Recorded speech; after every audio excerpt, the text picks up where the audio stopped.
Hey everyone, and welcome to Game Audio Bits. In this new series, I'll be sharing some nuggets of information about game audio. These are facts that I find very interesting, but probably couldn't make a full analysis video about. Just to clarify, these videos won't replace the game audio analysis series. They're simply a little something extra. So without further ado, let's move on to today's topic.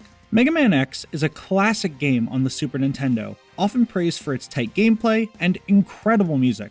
What you may not know is that the Capcom sound team used some interesting workarounds to make the music sound the way it does. The Super Nintendo sound chip, or the SPC 700, is capable of producing and mixing 8 simultaneous audio channels. These channels can play at any pitch and volume, and even use recorded samples. Under these restrictions, composers often used one-note samples from melodic instruments, and then pitch shifted those to the note that was needed for the song. But to get those rocking guitar chords for Mega Man X, the Capcom sound team did something a little different. They actually sampled a guitar playing an entire chord instead of just a single note. Doing this allowed them to produce multiple notes simultaneously from the same sound channel. They actually used this trick for many other instruments, including horns and synths. You can hear it pretty clearly if you isolate the guitar section from the stage select theme.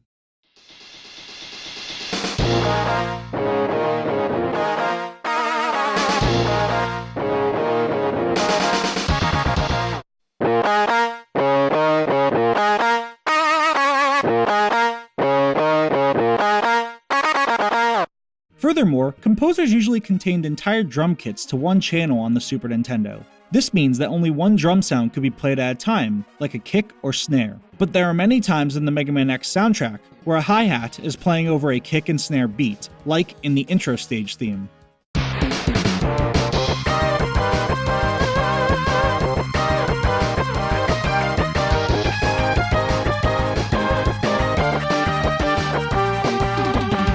This is a very common practice in pop and rock music, but if all the drum sounds are on one channel, this shouldn't be possible based on the Super Nintendo's limitations. So how did Capcom achieve this? Well, if you isolate the individual channels, you'll begin to discover that 2 of them are devoted to different parts of the drum kit.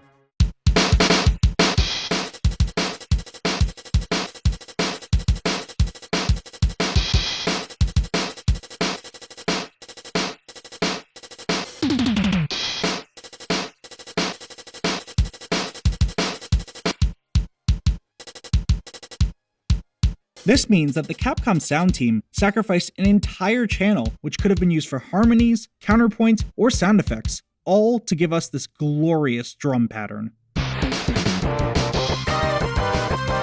hope you enjoyed this episode of Game Audio Bits. I really enjoy talking about game audio and creating content for all of you. However, I've been a bit busy recently, so I haven't been able to make my usual long analysis videos. Needless to say, I'm still going to be creating content in some capacity. As always, I'd love to discuss this topic more in the comments below, and please use the comments to let me know if there's a game you'd like me to talk about in the future. Have a great day, and I'll see you next time.